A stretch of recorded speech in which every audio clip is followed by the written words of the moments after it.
Assalamualaikum dan salam sejahtera. Nama saya Kamal Afrai bin Muhammad Noor, nombor matrik 267463, akan membentangkan latar belakang organisasi Westlake International School. Westlake International School telah beroperasi selama 9 tahun. Sepanjang tahun pertubuhannya, WIS ini telah menciptakan pelbagai kejayaan yang sangat mengagumkan dan luar biasa di dalam bidang akademik dan juga bidang sukan. WIS ini telah bertapak di Kampar Perak, iaitu berada di dalam kawasan Kampar yang terletak di dalam Lembah Kintar. Ia merupakan kawasan yang dikelilingi oleh gunung dan juga tasik, dan ianya menjadi hub pendidikan dan juga rumah buat WIS. WIS merupakan sebuah sekolah yang responsif, saling berhubungan dan reflektif. Hal ini telah menunjukkan bahawa WIS ini perlu dikenali dengan kecemerlangan yang telah diciptakan dalam menjadikan akademik dan sukan sebagai alat melahirkan modal insan yang cemerlang. Assalamualaikum dan salam sejahtera. Saya Azra Fendi bin Azman, nombor matrik 267452. Di sini saya ingin menerangkan mengenai objektif program WIS. Terdapat 4 program WIS. Yang pertamanya, WIS akan memastikan semua kaki tangannya mendapat informasi dan mengetahui segala aktiviti serta perkembangan WIS. Objektif yang kedua pula telah ditetapkan oleh WIS adalah untuk memastikan semua kaki tangannya menyedari mengenai perkara yang melibatkan tanggungjawab dalam mengekalkan sebuah amalan komunikasi yang baik. Dan yang ketiga pula adalah memberikan kemudahan terhadap capaian bagi tujuan untuk menyalurkan maklumat yang sangat penting serta berguna kepada seluruh kaki tangan WIS. Manakala yang terakhir adalah menyediakan kaedah komunikasi yang berkesan ketika sedang berlakunya sebuah krisis maupun sebuah insiden yang serius sedang berlaku dalam WIS. Assalamualaikum, saya Muhammad Firdaus bin Jamil Habib, nombor matrik 267185.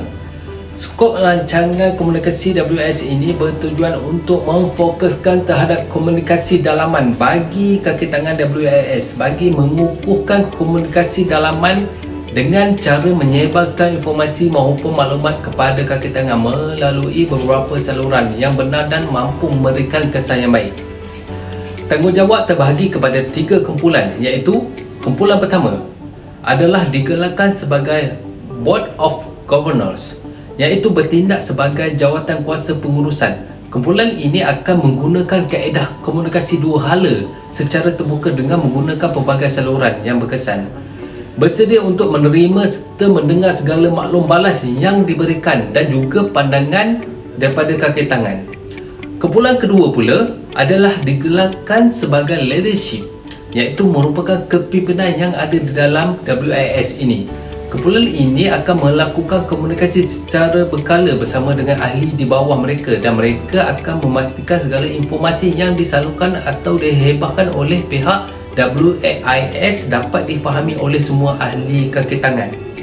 Manakala kumpulan ketiga adalah kesemua kaki tangan di dalam WIS ini.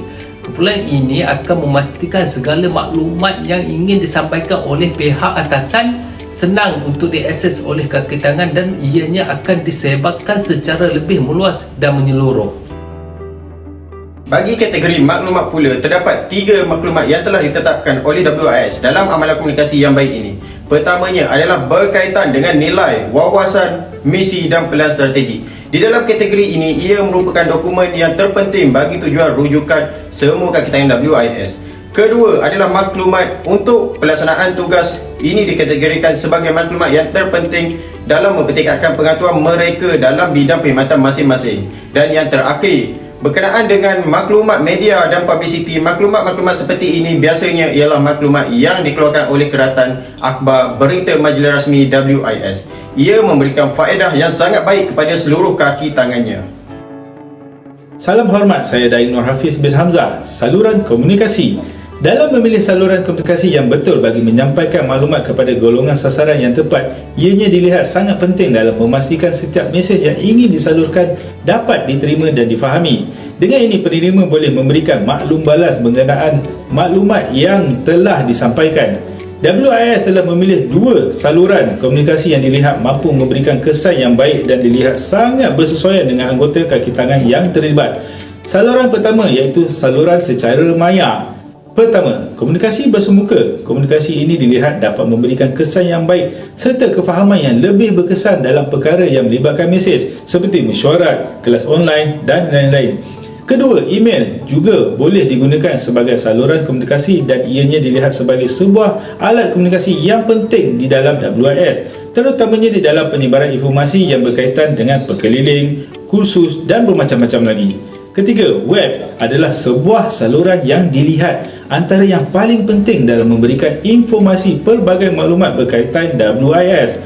Saluran kedua pula, segala bentuk maklumat yang ingin diletakkan di dalam surat khabar juga mampu memberikan impak yang sangat penting.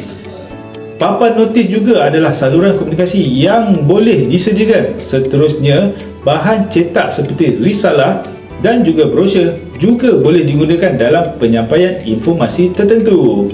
Sekian, terima kasih.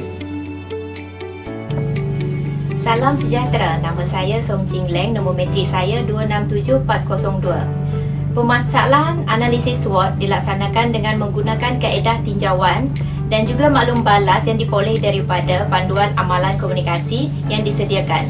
Terdapat 4 faktor yang dikenal pasti menggunakan 4 komponen SWOT, iaitu S mewakili kekuatan, W mewakili kelemahan, O mewakili peluang dan T mewakili halangan. Untuk kaedah kekuatan, dapat dilihat WIS sudah meningkatkan dalam menyalurkan pelbagai maklumat dengan menggunakan pelbagai medium saluran komunikasi, contohnya email, telegram, Google Meet, Webex dan lain-lain. Kelemahan pula, WIS lebih memfokuskan kepada komunikasi yang berlaku di peringkat kaki tangan bawahan saja. Manakala peluang mampu memupuk semangat sekerja apabila maklumat yang disampaikan dapat dikongsikan bersama-sama. Dan yang terakhir adalah halangan, kaki tangan yang keras kepala dan mementingkan diri sendiri, contohnya ada kaki tangan tidak mahu mempelajari ilmu berkaitan dengan teknologi terkini.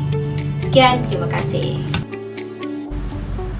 Assalamualaikum, nama saya Nur Zawani binti Abdullah, nombor metrik 267310.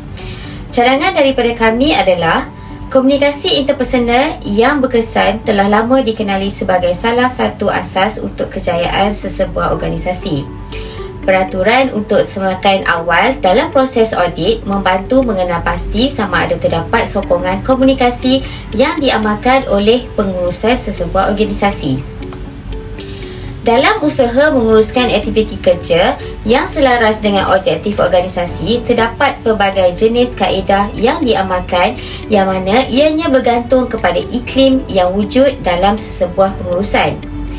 Komunikasi interpersonal merupakan prinsip utama dalam proses mengurus aktiviti kerja. Ia melibatkan interaksi antara pihak yang terlibat berdasarkan struktur kerja dan memberi gambaran kepada pihak yang memberi arahan, penerima dan siapa yang sepatutnya melakukannya. Bagi menyokong komunikasi yang diamalkan oleh pihak pengurusan, prasyarat utama dalam merangka pelan tindakan dan pelaksanaan projek atau aktiviti yang disyorkan. Dalam usaha ini, perunding audit mempunyai notis tentang keperluan dan kehendak organisasi. Jadi, kesimpulan yang dapat dibuat mengenai WIS ini adalah ledakan teknologi komunikasi ini dapat dilihat mampu untuk memberikan perubahan yang sangat besar dalam aspek pengurusan organisasi serta sekaligus dapat mengubah cara berfikir dan cara melakukan sesuatu perkara. Akhirnya, ia akan memberikan impak yang sangat positif terhadap organisasi itu sendiri. Terima kasih.